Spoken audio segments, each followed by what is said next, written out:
Day. Good morning, everyone. Hey, Bobby, thanks for being here. Always a pleasure, Ed. How you doing? Good. How was your weekend? Your Memorial Day weekend? It was good. Had a lot of family time. That's good. Got some deep cleaning done. On a holiday weekend? Right. Yeah. I was just thinking, everybody's posting about all the fallen yesterday, right? How the ones who the ultimate sacrifice don't, I was all thinking about all the veterans like us who come home and then commit suicide. Not that we did that, but I'm just saying it's important to help out every veteran that's out there right now, because a lot of them come back and they just don't talk and then they commit suicide. So I don't know if you know this, but Helping the Brave does a challenge 22, which is reach out to 22 people a week. It doesn't all have to be veterans, because not everybody knows 22 veterans. Reach out to people a week and connect with them, see how they're doing. And one, it's going to help them, plus it'll help you as a person connecting with more people. But the most important thing is connecting. Sometimes that's all it takes, is that phone call to help somebody. And it can be a text, it could be a video, something just to connect with people. So I'm challenging you, and I challenge everybody. I think sometimes on Memorial Day, it gets lost in the weeds, right? It's a 3-day weekend. Anybody with a big boat I saw on the road on our way back down on Sunday. Oh, there were so many campers coming home and so many big boats, huge things. Yes. Yeah. I don't know, man. I've learned my lesson. What, with the boats or what? No, just like going out on holiday weekends. I'll always go the weekend after. And actually, up where our cabin is, there was not a lot of people there. Usually there's a lot more people, and you have to complain about all the noise and people partying, but there really wasn't. And I think it was because it was only in the 60s, right? True. Not a whole lot of people are, really wanting to get out there and jump in the water and stuff. Huh? Well, no, I'm just saying, if it's 60 outside, that water's got to be, right now with the snowpack still melting, 30, probably 49. For me, that's fine during the winter, doing my, the cold challenge things, but not trying to enjoy. Yeah. But anyway, that's enough about our weekend. No open houses, I take it, over the weekend? No. Do you know if anybody had any? Was there many? I mean, I did see a couple that were posted on Saturday. I just didn't know how people look, on holiday weekends. Yeah, I found like the last couple of years, people do things you're not expecting, right? Like I have had open house like on a holiday weekend, like 4th of July weekend, and it was a total bust. But that's 4th of July. It's a little different. Yeah. And it's in July when it's warm, so they're out at the lake. Yeah. Oh, I know. Sometimes, like when you check the weather, you're like, "Oh man, it's gonna be 105." No one's showing up. even the eager house hunters aren't coming out. And that kind of. Well, that's the best time to find out if the place has how the air conditioning is doing in the house. That's true. This I talked about. Let's see here. I got a few things to go over. We have a debt ceiling agreement, right? And we're actually rallying today really well. Which means the rates have been improving. We're giving some of it back right now, but rates are improving. Last week we gave a lot away to a point where we got to 7% again. I saw average rates. Somebody today asked me to quote a rate, and I'm like, I don't want to quote you a rate. I want to wait a few days. I want to float a little bit longer, because what we gave up last week, we got back today. At one point today, we were up 50 basis points, and now we're about 23, which to you, what does that relate to? An eighth, maybe a quarter, then better than we were. Just depends on the price point and where you're at. So we got the debt ceiling thing. They're going to issue $700 billion in new securities for primarily 2-year treasuries, which will help with or hurt with more money out there. Again, liquidity. I know, right? Yeah. And that's the only negative thing I see out of it. As we said, the bond market's been reacting very well. But Case-Shiller came out today showing that house prices are going up. Which is, we know this 0.4 year over year. They're up 0.6%, which means that, hey, we had no bubble. Well, and the good thing is that is a good rate of appreciation considering the last few years. Don't worry. The next year is going to be up to 22. Don't worry. You think so? Oh, yeah. It's going to be, just think about it. We're just not building enough homes. We're still not building enough homes. But I think out of that, we're going to see more and more homes that come prefabbed. where have you seen the ones where they come out and they're in a box and they pop open and then they got this wall pops up, that wall pops up, this wall. Next thing you know, you have a house in, you know, an hour and a half. It's not Boxable. It's something like iBox or something like that. Well, there's a bunch of them now. Yeah. And that will help going, you know, we need to put a whole bunch of homes in this neighborhood. Here we go. Boom, boom, boom, boom. They're up. Let's go. You know, there's obviously, you know, the craze of tiny homes, right? Dude, have you ever tried to be in a tiny home? Live in a camper? No, I was gonna say my first house was 900. That seemed tiny. But hey, you're in the market for a new home. Why don't you buy the one in Ripon? Oh yeah. That sounds, yeah. Let me get that pre-approval after you get off the radio. We're laughing because that's 1.2 million. Yeah. Well, it's one of those things. It will, you know, never is it a good time to upgrade, right? In our minds, but house values are going to continue to go. Both the house you're in going to go up in value, and the house that you want is going to go up in value. But at least you're in the game. It's when you're on the sidelines, not in the game, is when you have to worry because you're going to be left behind. And you know what? 10 years ago, when we moved up to this house, it was how are we going to do it? It's like, hey, a lot of prayer, man. You know, and you know, now looking back, it's like, well, of course. You know, well, that's just it. You just got to understand you're going to make the payment and then go, oh, it's not so bad. Yeah. You don't know who you talk.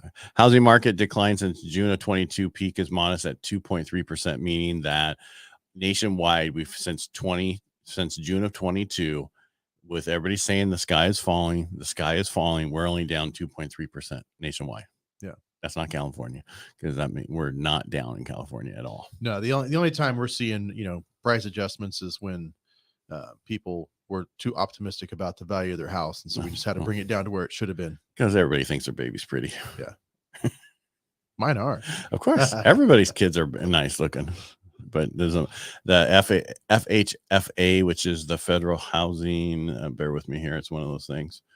I just forget it's on Monday. Too many acronyms. Too many Mondays. Federal Housing Finance Agency. They're saying year over year. If you look, we're up 7.3%. You know, tenths of a percent, almost 1% up overall. That's what they're saying. Case-Shiller, which is single family homes. They came out.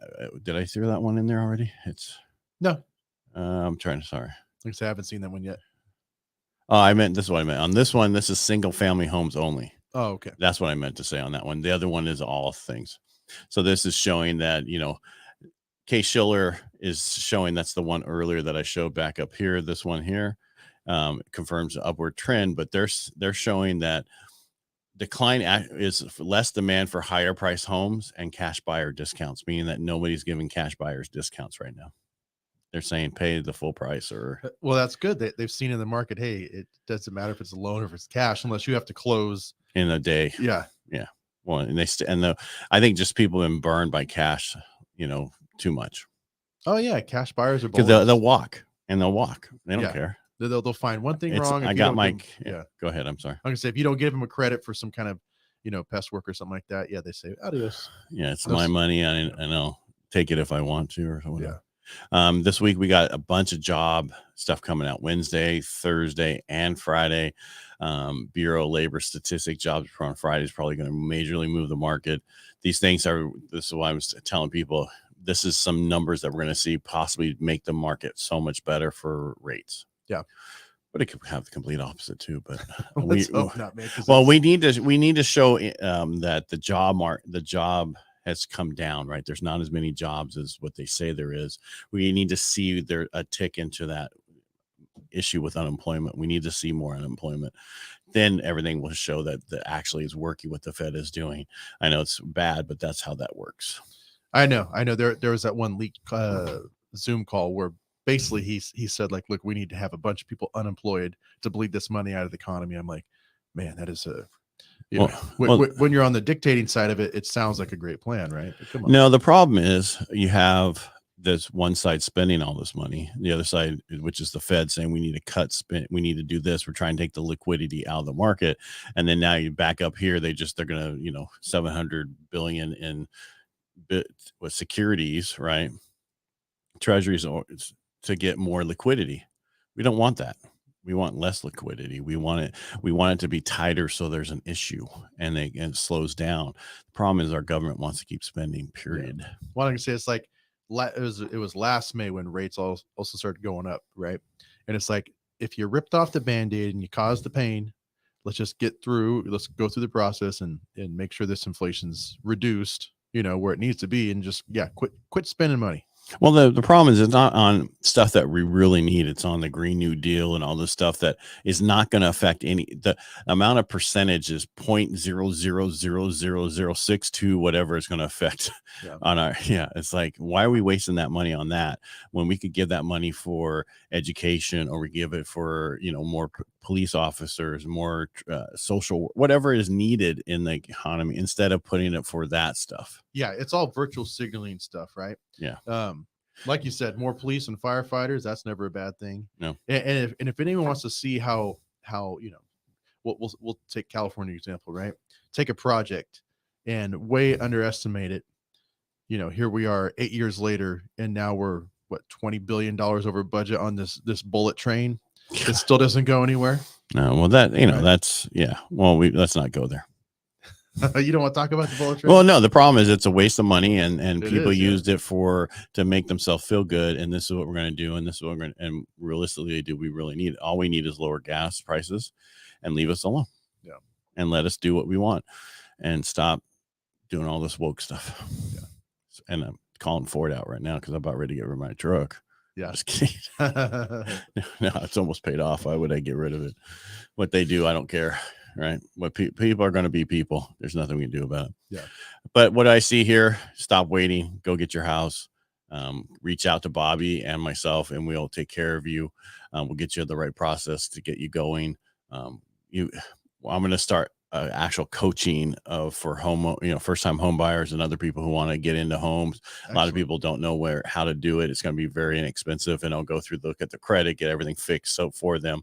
And this is nationwide, so it's not just going to be here locally. Gotcha. That way it helps people. And then eventually it's from the book. I'll do a course. I'm doing a course from the book. Yeah. That's a great idea, man. Tie it in with your book. Well, yeah, they'll get a free book, and I'll get to teach them how to get ready for home ownership. And then in certain states that we don't work in, you can refer them to somebody there. I can help them find somebody elsewhere, but that's what the plan is. Yeah. That's and do some first time home buyer seminars and a bunch of other stuff. Normally it's the only thing holding people back from buying their first home is that first conversation, right? Yeah. Just for them to be able to understand they can do it. Yeah. And the one thing about it, you just need to read a book, and mine's pretty good. As I'm told. Yeah. All right, everybody, make it a great day. Bobby, thanks for being here. Thank you, Ed. All right, everybody, get out there, reach out to somebody, reach out to 22 people a week, or if not, just reach out to a few people. But I challenge everybody to reach out to 22 people a week and connect with people. Yeah, that's what we need to do. Get back to connecting. Yeah, and not on Facebook or Instagram, right? Like, give them a call or shoot them a text. You know what? Just contact them. I don't care how that works for you. Sometimes people, I prefer phone calls. That's why a lot of agents like, oh, freaking Ed's calling. Yeah. Well, because it was harder than me texting for a paragraph, right? It takes more time. I can talk into it, but then it's just better to make sure you understand what I'm saying. Yeah. All right. Make it a great day, Bobby. Thanks for being here.